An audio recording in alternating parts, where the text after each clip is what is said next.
दोस्तों नमस्कार। आप देख रहे हैं जमीनी न्यूज। राहुल गांधी उत्तर प्रदेश राजनीति से बहुत बड़ी खबर निकलकर आ रही है। राहुल गांधी की भारत जोड़ो यात्रा में अखिलेश यादव ने क्यों बनाई दूरी? मिशन 2024 में विपक्ष एकता के लिए क्या है सपा का प्लान? कांग्रेस में भले अखिलेश यादव को भारत जोड़ो यात्रा का न्योता दिया जाने की बात की थी, लेकिन अखिलेश यादव ने इससे पल्ला झाड़ लिया है। अब राजनीति में दिलचस्पी लेने वाले लोग पूछ रहे हैं कि 2017 के यूपी विधानसभा चुनाव में कांग्रेस के साथ गठबंधन कर दो लड़कों की जोड़ी बनाने वाले अखिलेश यादव ने अचानक राहुल से इतनी दूरी क्यों बना ली है, वो भी तब जब देश में 2024 लोकसभा चुनाव में पहले बीजेपी के खिलाफ विपक्ष लामबंदी और मोर्चाबंदी की बातें हो रही हैं। विपक्षी मोर्चाबंदी के हामी तो अखिलेश यादव भी हैं, लेकिन अब जिस तरह उन्होंने बीजेपी के साथ साथ कांग्रेस को भी निशाने पर लिया है, उससे यह सवाल उठ रहा है लाजमी है कि क्या सपा भी विपक्ष के उन नेताओं के साथ किसी तीसरे मोर्चे की संभावना पर काम कर रही है जो गैंग बीजेपी और गैंग कांग्रेसी एकता पर जोर देते हैं। राहुल गांधी की भारत जोड़ो यात्रा से जुड़ी जुड़े सवाल पर गुरुवार को अखिलेश यादव ने कहा कि भाजपा और कांग्रेस दोनों एक हैं, हमारी पार्टी की विचारधारा अलग है। उन्होंने इस सवाल पर कि क्या आपको यात्रा का निमंत्रण आया था, कहा कि किसी आपके लिए आपके पास मोबाइल में निमंत्रण पत्र आया तो हमें भी भेज दीजिए। मुझे कोई निमंत्रण नहीं मिला, लेकिन हमारी भावनाएं यात्रा के साथ हैं। बता दें कि कांग्रेस से कहा गया कि उसके अखिलेश यादव, मायावती सहित गैर भाजपा दलों के कई नेताओं को भारत जोड़ो यात्रा की न्योता दिया गया। विपक्षी एकता की वकालत, लेकिन कांग्रेस से दूरी। गौरतलब है कि अखिलेश यादव पिछले दिनों डिंपल यादव के शपथ ग्रहण के लिए दिल्ली गए। वहां उन्होंने तेलंगाना के मुख्यमंत्री के चंद्रशेखर राव से मुलाकात कर विपक्षी एकजुटता की वकालत की। विपक्षी दलों की एकजुटता के लिए बिहार के सीएम नीतीश कुमार, पश्चिम बंगाल की सीएम ममता बनर्जी और केसीआर तीनों अपने अपने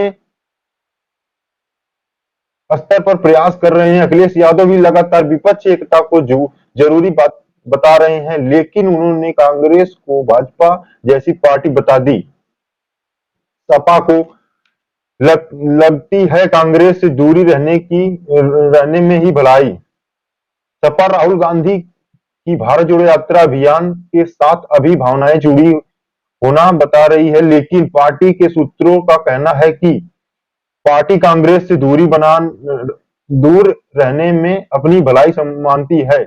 इसी वजह से इस यात्रा में साथ नहीं दिखाना चाहती। कांग्रेस से दूर रहने वाली वजह शायद यह है कि यूपी में कांग्रेस का संगठन बेहतर कमजोर है और सपा को 2017 के अनुभव से इतना साफ हो गया है कि फिलहाल साइकिल और पंजे के साथ आने से कोई खास चुनावी फायदा नहीं मिलने वाला है। लिहाजा कांग्रेस के साथ दिक्कत वह कोई नया संदेश नहीं देना चाहते। इससे यह भी आशंका है कि बीजेपी को एक बार फिर अपने घेराबंदी का मौका मिल जाएगा।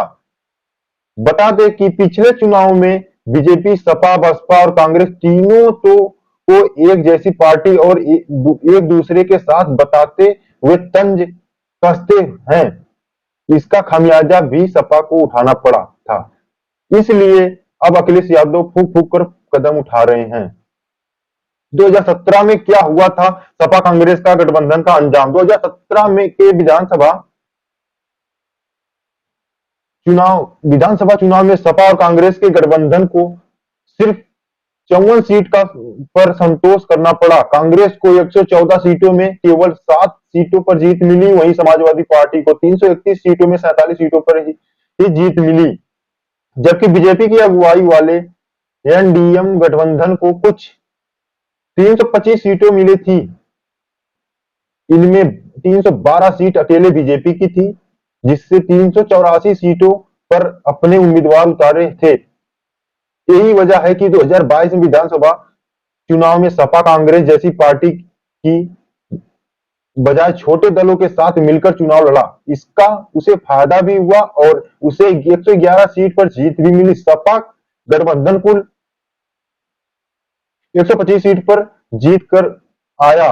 इसी तरह उसकी सीटों में 3 गुना का इजाफा हुआ। यही वजह है कि सपा कांग्रेस के साथ चलने के बजाय उससे अलग रहने में ही अपनी भलाई मान रही है। दोस्तों, अखिलेश यादव राहुल गांधी से गठबंधन को लेकर जो बात हो रही थी, भारत जोड़ो यात्रा में शामिल होने की बात हो रही थी, जो वो इनकार कर दिया अखिलेश यादव ने। उनका मानना है कि ये कांग्रेस से दूरी जितना बनाएंगे उतनी हमारी भलाई रहेगी। आने वाले 2024 में उपचुनाव, दोस्तों उपचुनाव नहीं, चुनाव लोकसभा चुनाव है, उसमें सपा राहुल गांधी से दूर रह के अपनी बहुत मजबूत पकड़ बनाना चाहती है और शायद अखिलेश यादव को भी लगता है। तो ऐसी वीडियो देखने के लिए प्लीज हमारा चैनल सब्सक्राइब करें, लाइक करें, सब्सक्राइब करें। मिलते हैं नेक्स्ट वीडियो में, तब तक के लिए नमस्कार, जय हिंद, जय भारत।